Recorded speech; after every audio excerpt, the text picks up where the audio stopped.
سب سے پہلے درود و سلام اللہ رب محمد صلی اللہ علیہ وسلم نحن عباد محمد صلی اللہ علیہ وسلم۔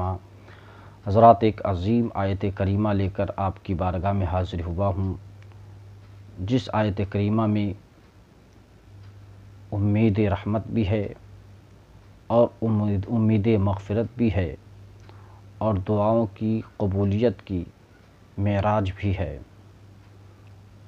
اللہ رب العزت سورہ بقرہ آیت نمبر 186 میں ارشاد فرماتا ہے، اذا سألک عبادی انی فانی قریب اجیب دعوت الداعی اذا دعان۔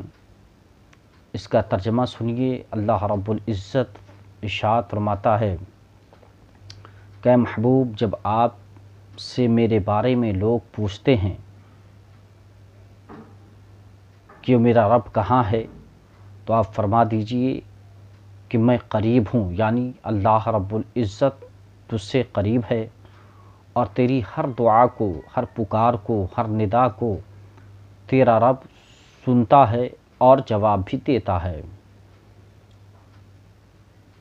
اس آیت کریمہ کے تعلق سے ائمہ مفسرین فرماتے ہیں کہ اللہ رب العزت کے پیارے حبیب علیہ السلام کے پیارے جانثار کچھ صحابہ کرام نے پیارے حبیب علیہ السلام سے عشق الہی میں ڈوب کر اور محبت الہی میں ڈوب کر یوں پوچھ لیا تھا، اللہ کے رسول ذرا یہ بتائیے کہ میرا رب کہاں ہے؟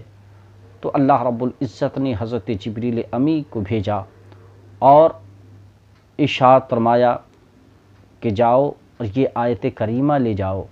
اور اس آیت کریمہ میں اللہ رب العزت نے مومنین کو خوشخبری دیتے ہوئے یوں ارشاد فرمایا کہ اے میرے پیارے بندو، جب بھی تم مجھے پکارتے ہو اور مجھ سے دعائیں کرتے ہو تو میں تیرے قریب ہی ہوتا ہوں، تیری دعا کو قبول فرماتا ہوں۔ سبحان اللہ۔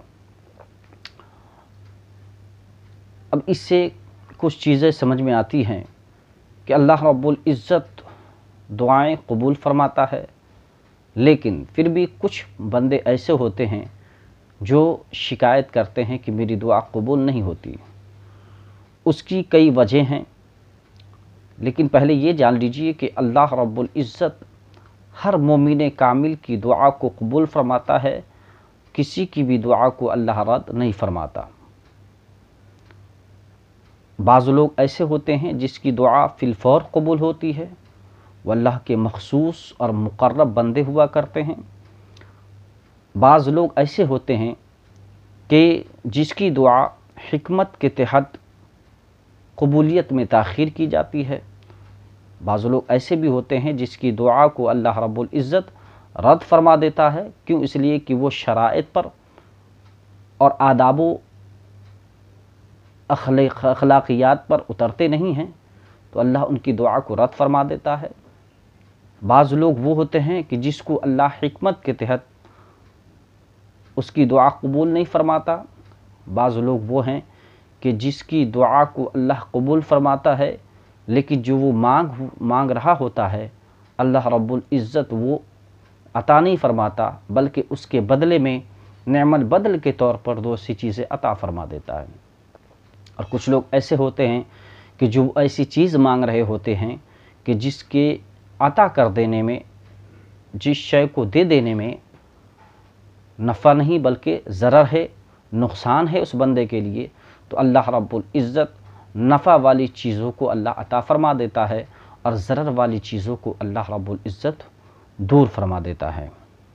بعض وہ ایسے لوگ بھی ہیں کہ جو اللہ کے بہت مقرب ہیں، بہت ہی عظیم ہیں، بڑی قربت رکھتے ہیں رب کی بارگاہ میں، اور وہ اللہ رب العزت سے دعا فرماتے ہیں کسی شے کے بارے میں، لیکن اللہ رب العزت اس کی دعا کی قبولیت میں تاخیر فرماتا ہے، اس وجہ سے نہیں کہ وہ مقبول نہیں ہے یا مقبول بارگاہ نہیں ہے، بلکہ صرف اس وجہ سے کہ ایسے مقبول بارگاہ خدا کا رب کی بارگاہ میں رونا، گڑگڑانا اور ان سے مدد و استعانت چاہنا اور حاجت روائی کی سعی کرنا، رب کی بارگاہ میں تضرع اختیار کرنا اللہ رب العزت کو پسند آتا ہے۔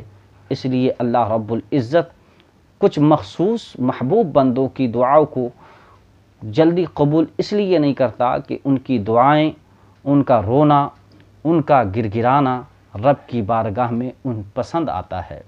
اس کے بدلے میں کیا ملتا ہے؟ اللہ عطا بھی فرماتا ہے اور اسے اللہ قرب خاص کے مقام پر فائز فرماتا ہے۔ میرے نبی علیہ السلام ارشاد فرماتے ہیں کہ تم دعا رب سے اس یقین کے ساتھ مانگو کہ رب قدیر تیری دعا کو سن بھی رہا ہے اور تیری دعا کو شرف قبولیت بھی عطا فرما رہا ہے۔